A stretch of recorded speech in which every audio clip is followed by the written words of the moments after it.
3, 2, 1 start. महोदय, योजना पर वाद विवाद सच्चे अर्थ में एक राष्ट्रीय विचार विमर्श का अवसर है और मुझे प्रसन्नता है कि सदस्यों ने इसे गंभीरतापूर्वक लिया है। हालांकि इसकी आलोचना भी बहुत हुई है। ऐसी आलोचना सुनने के हम अभ्यस्त हो चुके हैं। पहले इसका लक्ष्य योजना का विचार ही हुआ करता था। सौभाग्य से वह बात अब नहीं रह गई है और हम विकास की ऐसी सीढ़ी पर पहुंच चुके हैं जब मुझे आशा है कि सभी दल योजना के विचार का अनुमोदन करते हैं। कुछ ने योजना के कुछ अंशों का अनुमोदन किया है और अपनी आलोचना अनेक कार्यक्रम को लागू करने के तरीके के लिए सुरक्षित रखी है। कई सदस्य ऐसे हैं जो योजना के हमारे ढंग को बिल्कुल पसंद नहीं करते। अब यह स्पष्ट है कि हम में से प्रत्येक व्यक्ति के रूप में नहीं बल्कि दल के प्रतिनिधि के रूप में कुछ विचारों के पक्ष में है और कार्य संचालन के किन्हीं विशेष तरीकों को पसंद करता है। हमने पर्याप्त विचार विमर्श और सोचने समझने के बाद यह निश्चय किया कि हमें किस प्रकार का योजना आयोग बनाना चाहिए और आयोग को किस ढंग से काम करना चाहिए। योजना आयोग में निर्दलीय स्वतंत्र विचारों वाले और गैर राजनीतिक विशेषज्ञ होते हैं, लेकिन वे पूरी तरह से योजना के लिए जिम्मेदार नहीं होते।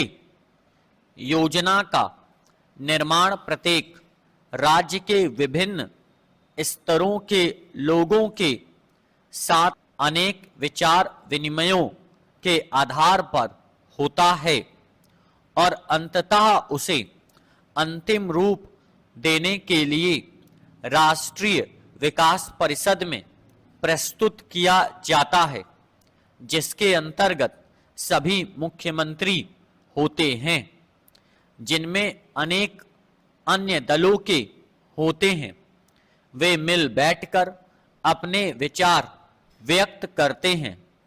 यह ठीक है कि इन बैठकों में मतभेद भी होता है, जो सामान्यतः योजना के तरीकों को लेकर नहीं बल्कि अधिकांशतः इस पर होता है कि किस राज्य को कितना पैसा मिलना चाहिए। हम जानते हैं कि हमारा कोई भी ऐसा कार्यक्रम नहीं है जो हमारी पूरी जनसंख्या की आवश्यकता के लिए पर्याप्त हो। सभी समय उपलब्ध साधनों और जनता की आवश्यकता के बीच सामंजस्य के लिए प्रयास करना होता है। यह सोचना होता है कि क्या किया जाना चाहिए अथवा एक दूसरे क्षेत्र के लिए क्या किया जाना चाहिए।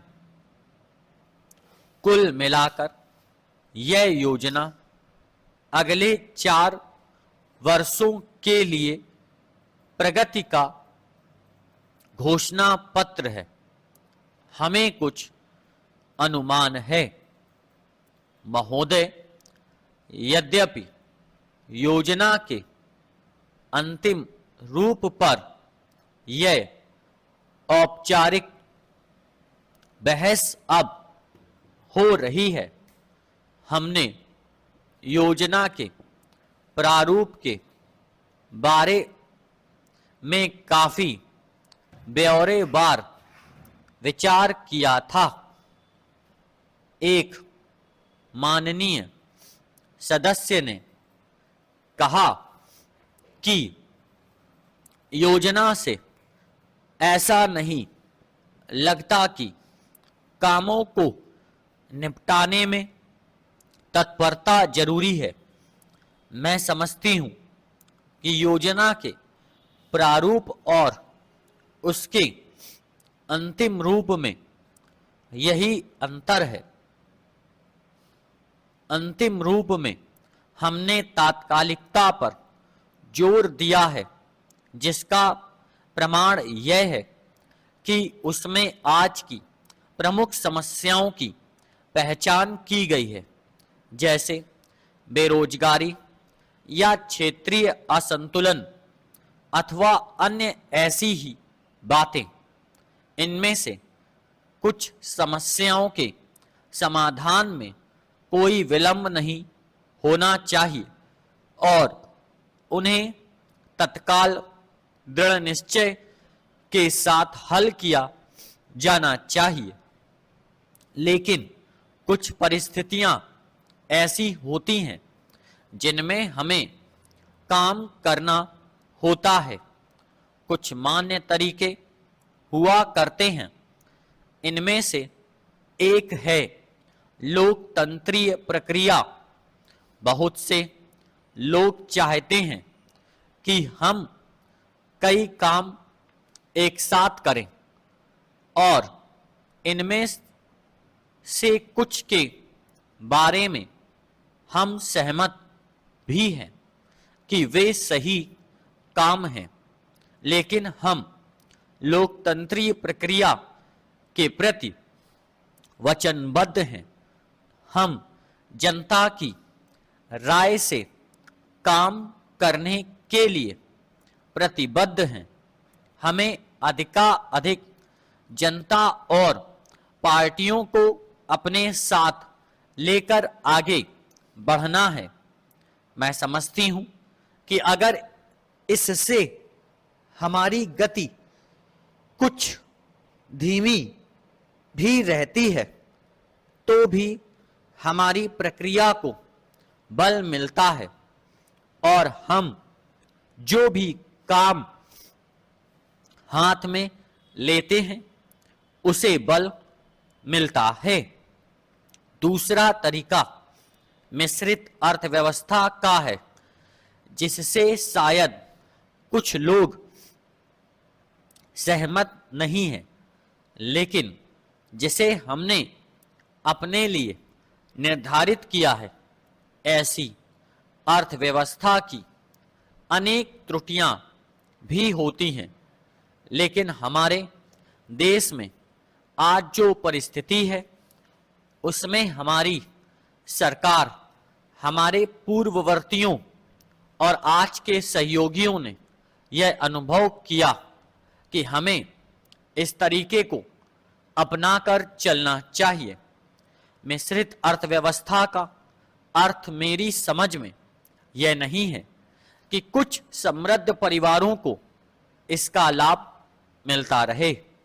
कृषि या लघु उद्योग जैसे अनेक क्षेत्र कमजोर वर्गों के लाभ के लिए निजी क्षेत्र में रखे गए हैं और हमारी मिश्रित अर्थव्यवस्था के अंतर्गत अपने लिए लोगों को अनेक कार्यक्रम अपने हाथ में ले लेने के अलावा उनमें अपने लिए काम करना चाहिए।